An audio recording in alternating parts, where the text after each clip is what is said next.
আসসালামু আলাইকুম। আরেকটি ব্লগে সবাইকে ওয়েলকাম। সবাই কেমন আছেন? এই বিড়ালটারে দেখে কি মনে হচ্ছে? 2 দিন যাবৎ সে বাসায় ছিল না। হঠাৎ করে বাসায় এসে দেখেন আমার পার সাথে কিরকম ঘেঁষাঘেঁষি করতেছে। মানুষের চাইতে পশু পাখিরা অনেক ভালো। তারা বেইমানি করে না কারোর সাথে। আর মানুষরা ক্ষণে ক্ষণে বেইমানি করে, চোখ পল্টি দেয়। এই জায়গার থেকে বোঝা যায় যে পশু পাখিরা অনেক ভালো। 2 দিন যাবৎ আমার মনটা খুব খারাপ ছিল, কারণ ও চলে যাওয়াতে আমার খুবই খারাপ লাগছে। আর এখন তো চলে আসছে আলহামদুলিল্লাহ।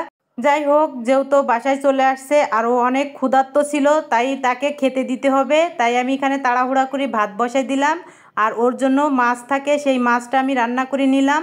ওকে খেতে দিয়ে তারপরে এই যে এখানে কিছু কাপড় চোপড় বালতির ভিতরে ভিজানো আছে, আর কিছু পর্দাও খুলে নিয়েছি। সেই পর্দাগুলোও ধুই, তারপরে আমি সব শুকা দিয়েছি বাইরে। আর এখানে এই যে ফ্রিজের থেকে একটা আম বের করে নিলাম। আর আমাদের বাসায় আপনার ভাইয়ার আর আমার কিন্তু আম খুব পছন্দ।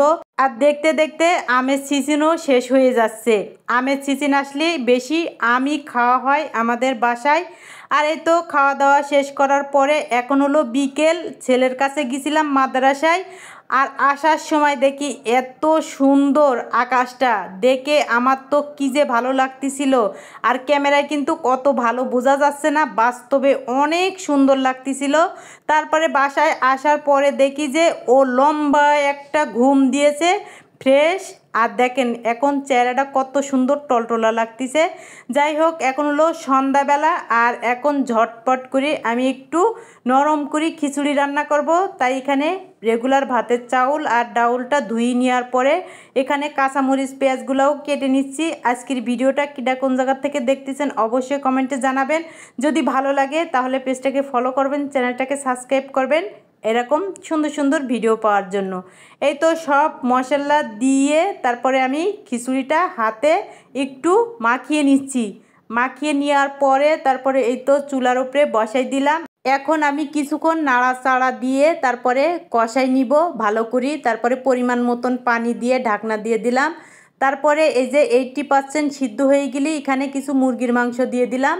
আর এখন ডিম ভাজার জন্য এখানে কাঁচামরিচ পেঁয়াজ একটু হলুদ আর একটু লবণ দিয়ে মিশিয়ে নেওয়ার পরে এখানে দিয়ে দিলাম 2টা ডিম। আর ডিম 2টা মাখাই নেওয়ার পরে তারপরে এখানে আমি ডিমটা ভেজে নিব। একটা তাওয়া বসাই দিয়ে দিলাম পরিমাণ মতন তেল। তারপরে এই তো ডিমটা দিয়ে এই যে উল্টাতে যাই, দেখেন কি অবস্থা হয়ে গিয়েছে। আসলে আপনার ভাইয়া খাওয়ার জন্য বসে রয়েছে, তাড়াহুড়া করতেছিলাম। তাড়াহুড়ার জিনিস কখনো কোনো দিন কিন্তু ভালো হয় না। যেদিন তাড়াহুড়া করতে গেছি সেই দিন আমার বেশি বাধা আসছে, এটা একদম বাস্তব প্রমাণ আমি। তারপরে এই তো গরম গরম খিচুড়ি আমি বেড়ে নিচ্ছি। সবাই ভালো থাকবেন, সুস্থ থাকবেন। পুরো ভিডিওটা দেখার জন্য অসংখ্য ধন্যবাদ। ভিডিওর ভিতরে ভুল ত্রুটি থাকলে প্লিজ ক্ষমার দৃষ্টিতে দেখবেন। আল্লাহ হাফেজ।